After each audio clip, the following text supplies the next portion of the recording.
Well, good morning, family. I am excited to be here today. I have the privilege of talking to you about families. We are in a series on relationships. Lowell's been up here talking about some of the foundations of relationships and why they're significant, and we've got some other talks coming up. But I'm going to be talking today about family. Now, if you don't believe in spiritual warfare, commit to preaching on family, and you'll find out about spiritual warfare, because about Wednesday or Thursday, I thought I was going to be changing to talk about divorce care or adoption, but I'm up here talking about still married, so not made it. Wasn't sure how that was going to go as the week progressed. I am going to be talking about families. If you're here today and you're not married, or maybe you've raised your kids and you've got them out of the house, or you're no longer married, I don't want you to check out, because I'm not just talking about family as it pertains to moms and dads and sons and daughters. I'm talking about us as a corporate family as well. And so I kind of want you to press in, if you can, this morning and just kind of let's talk through what some of this looks like for you and I as we navigate this. A couple of disclaimers. I am not an expert on family. All right, I am the family pastor. That just means that we value family, we value the significance of family, but we understand how difficult families are. So I'm here to champion families, and I'm a champion of families, but I'm in no way, shape, or form an expert. My family is just as dysfunctional as your family, maybe even more so, and so I want to fully disclose that up front, that this is not me as an expert saying this is how you need to parent, this is how you need to be a husband or a wife or whatever. That's not what I'm trying to do at all. I just simply want to share some of our dysfunctions. I'm going to share a few things, maybe even a few jokes about my wife. She was not here first service, so that was pretty easy. She is here second service, but I'm a grown man and I'm going to do it anyway. And so I might not be married this afternoon, but right now, as of the beginning of the service, I'm in it. The other thing that disclaimer I want to make is this is not intended to make you feel like a failure. One of the hard things about prepping for messages, oftentimes, I tend to listen to other pastors and their talks on subject matter. And oftentimes, as I'm listening, I start going, man, I feel miserable. I feel lousy. I feel like a failure. That's not the intent of this. There are definitely some things that you are probably knocking out of the park. And so, congratulations, kudos to you when you're doing that. There are definitely some things in here that we all need to improve on. So your victory may be somebody else's failure, and their failure may be your victory. So I want you to just kind of press in on that too, and recognize that the point is not for you to leave here feeling beat up or discouraged, but rather maybe encouraged. We are going to talk about a couple of things. I'm going to give you some key points that you and your family can do to help drive you or steer you towards success. They are not the only 4 things that you need to be doing. And again, you may already be doing some well, you may not be doing others, but the point of this is to have you stay in the fight. All right, and if you're not in the fight, to recommit and get back in the fight. Because one of the things that I do know is that I'm going to speak to the men first, okay? We as men, a lot of times, are punting on our responsibility. And I know this because when I receive list of people who have signed up to volunteer throughout our church, the overwhelming majority of the volunteers that we have in our church are the women in our church. Now, we have some incredible women. I'm not discounting that. We have some incredible moms and grandmothers and women in our church. But men, you have a responsibility to get back in the fight and to step up. And so I'm challenging you today to do that. Wives, I recognize that it is easy to get overwhelmed, and it is not easy to be married. It is not easy to raise children. It is not easy in this culture that is constantly conveying to you that men are failures. I know at times it gets exhausting to feel like the burden of responsibility is on you, but God did not design you for that, and He did not design the family for that. And so we're going to talk in just a few minutes of what family is, and we're going to talk about some things that we can be doing to better ourselves and better our families. If you've been around Crossroads any length of time, we use a tagline called, "We are family and we are better together." And that's evolved out of a series of conversations, but I kind of want to break that down, and I want to tell you why we came to that conclusion, because we used to also use the word community. And we have moved away from using that word community, and I'll explain in just a few seconds why, but we think that the word family better states our intent and our purpose and the depth of relationship that we're trying to get to. Family is simply defined as a group of one or more parents and their children living together as a unit. Parents and children living together as a unit. Now, it would be easy for you to check out and go, okay, well, I'm not married. I don't have any kids in the home. But I'm not just talking about natural moms and dads and sons and daughters. I'm also talking about spiritual mothers and spiritual fathers and spiritual children. And so we use the phrase family because we call this our house and our home, and we are a family. We are a collection of spiritual mothers and fathers and sons and daughters who are striving towards being the person that God created us to be. And so we are a family unit living together. We are mothers and fathers, sons and daughters living together. The definition goes on to say all descendants of a common ancestor. We are here because God, in His grace, chose through the work, through the life and the death and the resurrection of Jesus Christ to restore you and I and adopt us into His family and into the kingdom and give to us the full inheritance. So we are a descendant of God created in His image for the purpose of living together as a family so that we may worship the one true God. A group of one or more parents and their children living together as a unit, all descendants of one common ancestor.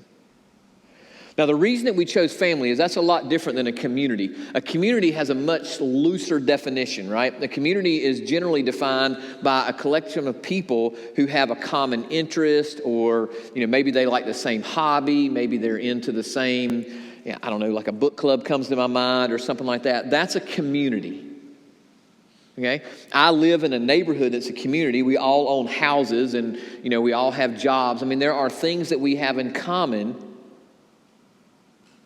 But those relationships and connections are not nearly as deep as the ones that we have as a family. Because families are tough. It's difficult to be a part of a family. There are joys and there is happiness and there are blessings, but there's also pain and heartache. We are family and we are better together. Better, of more excellent or effective type or quality. We are better together. We are more effective, we are more excellent when we are together. Your strengths become my strengths. You shore up my weaknesses, I shore up your weaknesses. We are better together.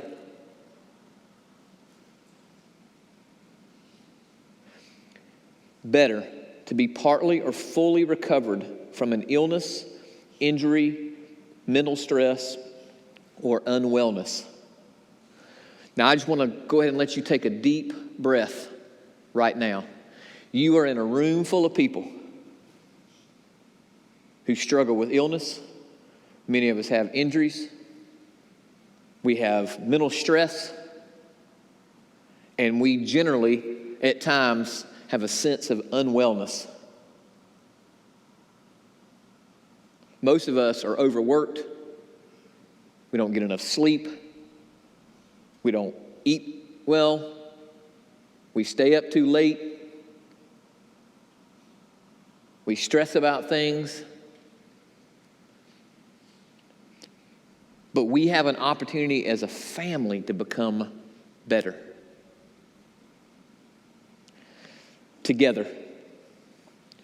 With or in proximity to another person or people. In companionship or close association. We live in such a time that we have access to a lot of social media and other platforms that allow us to have this sense that we are connected in ways that we're really not.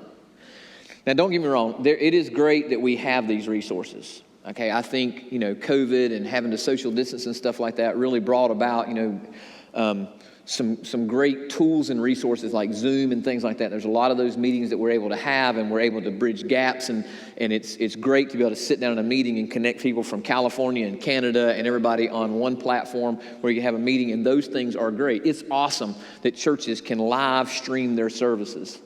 It is awesome that we have these social media platforms where you can post and put out information, and people that you went to high school with or family members that live in other states and friends and everything like that can follow and keep up and connect with. But that is simply a tool to bridge a gap when distance and things like that may prevent us from being together. But it is not an effective long-term substitute for connection and being physically together. There is something so much more powerful about being in this room, whether it be on Sunday morning, whether it's eating together on Wednesday nights, whether it's studying together on Thursday mornings in one heart, whether it's being youth upstairs. There is something powerful about being in the physical presence with your brothers and sisters in Christ. And it is more effective than any of these other platforms. And I'm not trying to dismiss those platforms. I am thankful that when you're out of town or under the weather or things like that, that you can watch online and still be connected and still keep up with what's going on and hear the message and engage in worship. And so I'm not trying to dismiss that. And I'm encouraging you, when you need that resource, to use it. But it cannot be a replacement for us being physically together in corporate worship, in corporate study, in corporate meals, those kind of activities. We are family, and we are better together.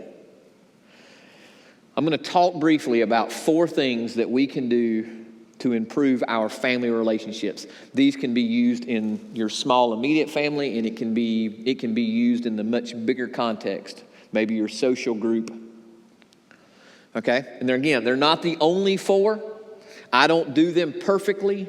They're not easy. They take effort. And at times, you have to count the cost, but I want to encourage you to do these 4 things. Also, when I tell you these 4 things, you're going to be like, oh, that wasn't anything new under the sun. All right, the first thing, real easy to remember. A family that plays together stays together. If you've got a Bible, or it'll be on the screen, Ecclesiastes 8:15. So I commend the enjoyment of life, because there is nothing better for a person under the sun than to eat and drink and be glad. Then joy will accompany them in their toil all the days of the life God has given them under the sun. Joy will accompany them in their toil. Listen, life is tough. I love that insurance commercial where it says life comes at you fast. Life is tough. It is difficult to be in relationship and family with one another. There are days in which I love being married and I love being a parent, and there are days that it is difficult. There are days that my wife will tell you the same thing. There are days our kids will tell you the same thing. Most days our kids will tell you the same thing, right?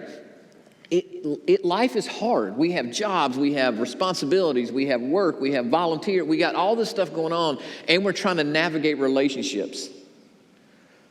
But a family that does things together, that carves out quality time. And listen, I get that it's difficult. It is a fight for my wife and I to get all of our kids at a table together to eat a meal, or to get all of our kids in the backyard to do anything together or whatever. But it is worth the effort. A long time ago, a mentor of mine gave me this quote. He said, if you want quality time, you got to have quantity of time. And just keep in mind, you may spend a whole day together, and it might not feel like that it was a lot of quality in that, right? But you got to look for those moments in the midst of that. It's worth the effort to spend family time together. Your kids may not realize it. Your spouse may not realize it. At times you may not realize it. But it's well worth the investment. And not just in your family, but in your life group and things like that too. I mean, when the wives get, and our small group, when our wives get together, when just the men get together, when we get together, there's joy in things that are, and we support and encourage one another in the midst of those tools.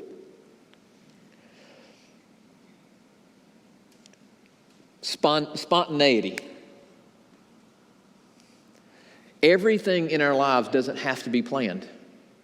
Sometimes just getting up and going to Target can be quality family time.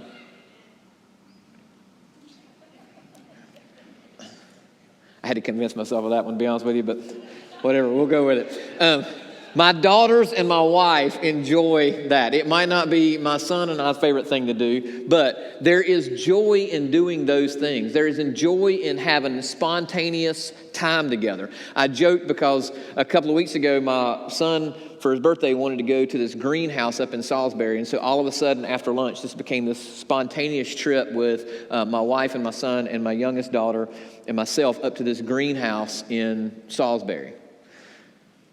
Because my son has gotten into gardening and he just loves plants, and I mean, it's just, our house looks like Little Little Shop of Horrors. Okay, I mean, there's just plants everywhere. Okay, there's more oxygen in our house now than there's ever been. Okay, but it turned out to be, I don't know, it felt like a 9-hour trip. I don't know, but we were at this greenhouse forever. But I delighted and found joy in watching my son just wander through this greenhouse and talk about plants and carry on conversations with other people and things like that. Now, I did joke because we were there for a long time. In fact, one guy got out of the car and he put on one of those baby Bjorns with a baby in it, and Gabby was standing beside him. And when he walked by, I said, hey, you might as well go have a seat, because when I got here, she was in one of those. And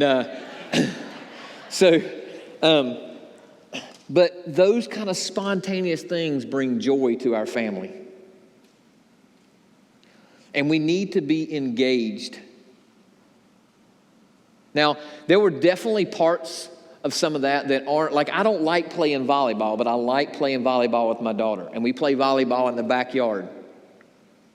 Or we play wiffle ball or something like that. We find something that we can do together and be engaged, even if it's only 30 minutes. But just being engaged. Family time, spontaneous engagement. Next, I want to talk about a family encourages growth. Luke 2:52. And Jesus grew in wisdom and stature and in favor with God and man. A family encourages growth. First, in knowledge or wisdom. It is difficult as a parent to allow my children who know more than me to teach me. But I have to humble myself and allow them to share their wisdom and knowledge. That's not true. It is difficult as a parent when we live with teenagers who know everything to still try to find patience and understanding to teach them in the way they should go. But we as families, we give each other knowledge. We surround ourselves with spiritual mothers and fathers who have walked a journey and can pour in and teach us, and we do the same for others. We grow in knowledge. We encourage other people to grow in knowledge. Physically, Jesus grew in stature. I know it sounds weird to say that we should encourage one another in health, but we really do need to encourage one another in health. We need to speak life. We need to speak health. We need to encourage one another to exercise and to eat well and to do those kind of things. In our household, that is one of the biggest battles, is trying to get our kids to eat a healthy diet and convince them that an entire box of goldfish, that's not real fish, right? Like that's not healthy for you. To encourage one another. Now listen, guys, I'm not telling you to go buy your wife a Peloton machine. This is going to bite you if you do that, right? Like that's not, or wives, come home one day and tell your husband that you got him a treadmill. That's not what I'm talking about, right? Like I'm not talking about being blunt and disrespectful, but I'm talking about encouraging one another to be physically healthy.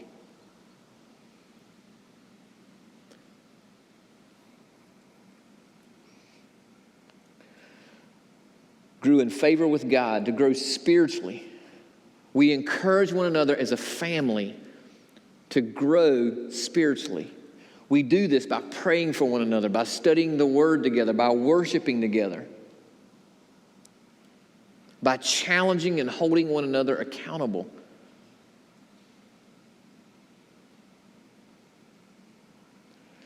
And then he grew in favor with God and in man socially.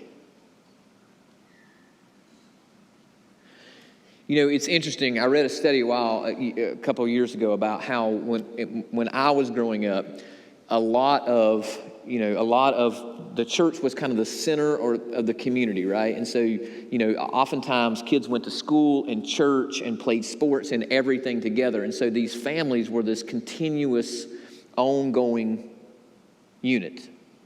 But now our families are kind of scattered. Upstairs I look and you might be lucky if you go to school with one or two kids in the youth group, right? You travel teams all over that have nothing to do with the school that you go to. Many of us travel halfway across the county to go to a school, so you're not necessarily going to a school with all the same kids in your neighborhood. And so teaching our kids and ourselves to grow socially. It's real easy to come home at the end of the day and sit down with a piece of technology and disengage and not speak to your neighbors, not engage outside of the home, to pretend that you're connected because you're following whatever somebody's posting. But to grow socially and to actually develop healthy relationships. Third thing, a family is protective. Ecclesiastes 4:9, 2 are better than one because they have a good return on their labor. If either of them fall down, one can help the other up. But pity the one who falls down and has no one to help them up. Also, if two lie down together, they will keep warm. But how can one keep warm alone? Though one may be overpowered, two can defend themselves. A cord of 3 strands is not quickly broken. I sleep in the bed with 2 females, my 8-year-old and my wife. I can testify that you can stay warm because the 2 of them are burning up all the time, and it's like a tug of war for me to try to get the covers up, right? We are better together, and we are protective. We protect one another from change. Change is inevitable. I am not as young as I used to be. I'm also at a very different stage in my life than I was when I was single, as I was when I was married, as I was when I became a father for the first time, and the second time, and the third time, and now I have teenage kids. Change is inevitable. And we are better and we protect one another when we are a family. We help one another navigate change.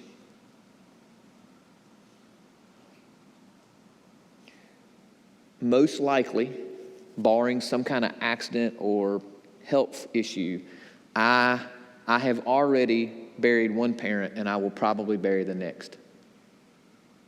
My children will probably bury their parents.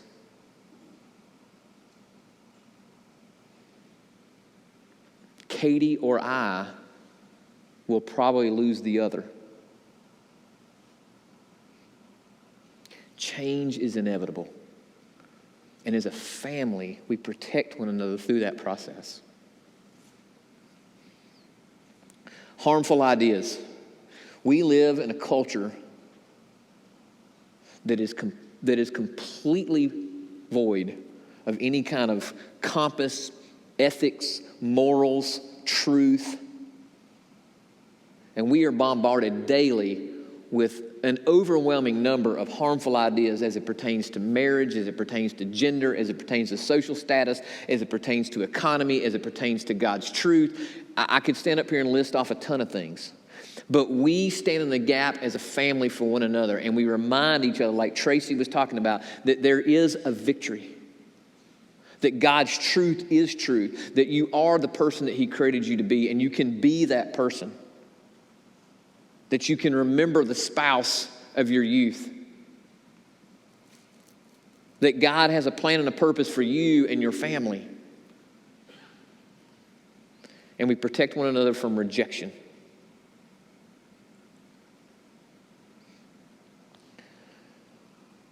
Our kids need to learn from us that sometimes things just simply don't go our way.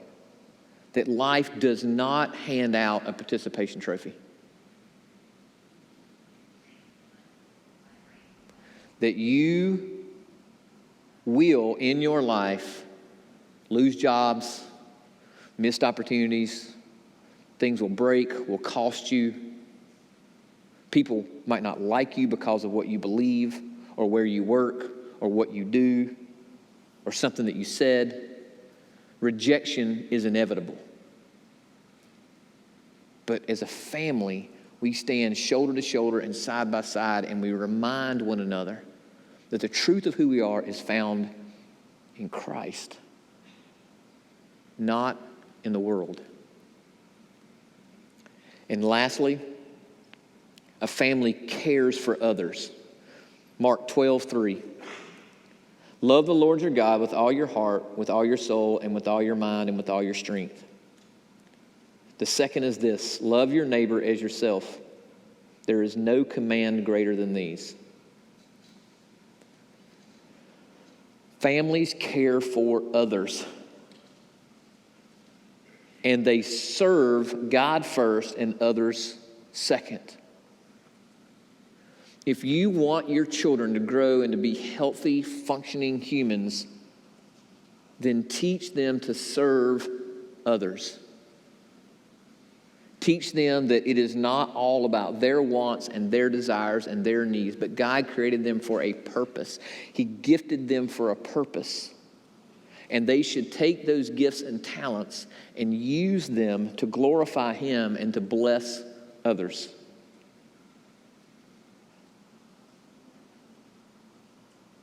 It is difficult for our children to understand that value if they don't see us going the distance, if they don't see us making sacrifices for others. They don't see us having the tough conversations, showing up when it counts.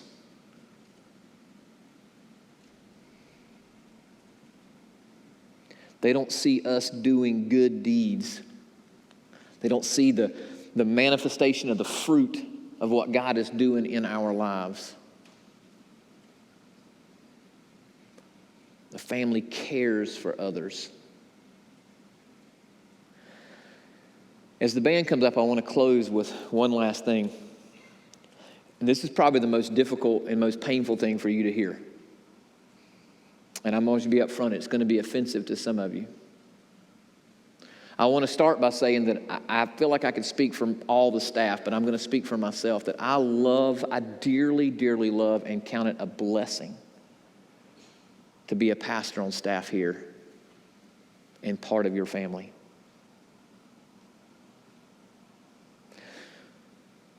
But your discipleship journey and your kids becoming disciples are not my responsibility.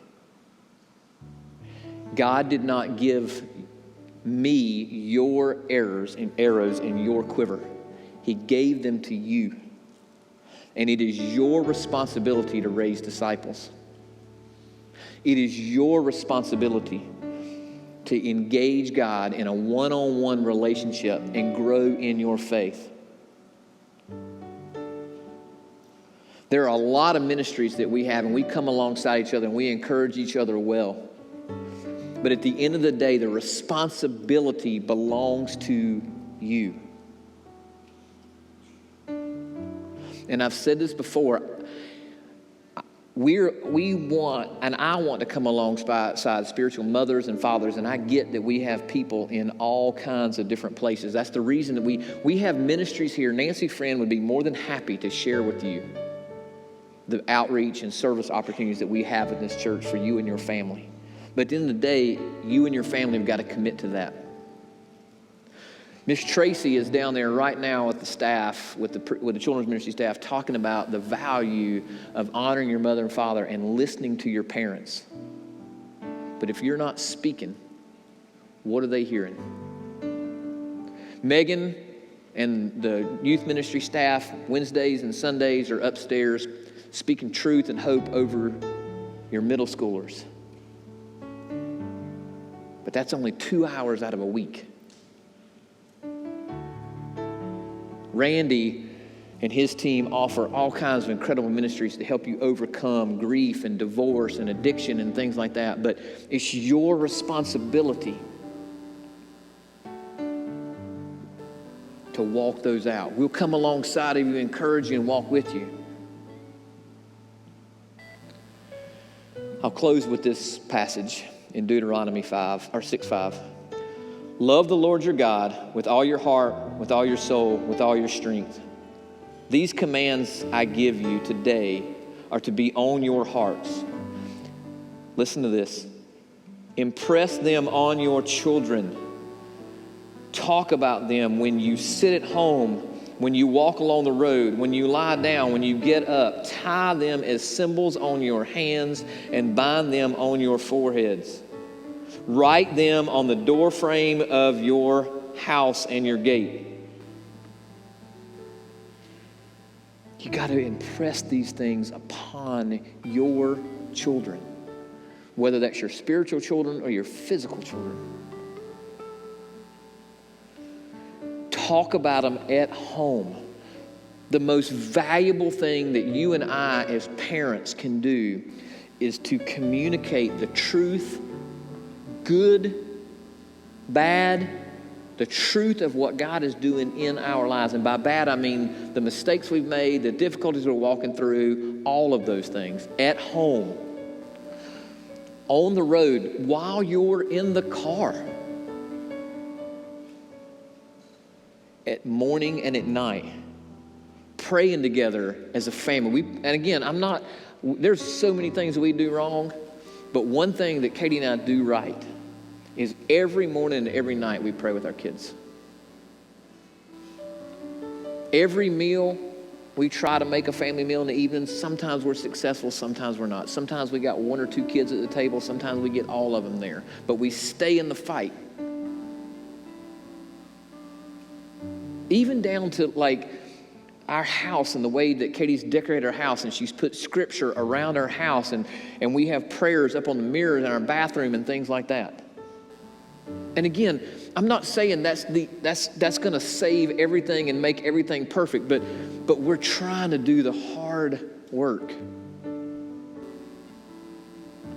because we recognize that it's our responsibility. It's my responsibility to steward and shepherd the kids that the Lord has given me. It's my responsibility to steward and shepherd the marriage that God has given me. It's my responsibility to steward and shepherd the friendships and the extended family members that the Lord has given me. We are a family and we're better together. And I encourage each of us to commit to being the men and women of God that Christ died so that we could be. Be blessed.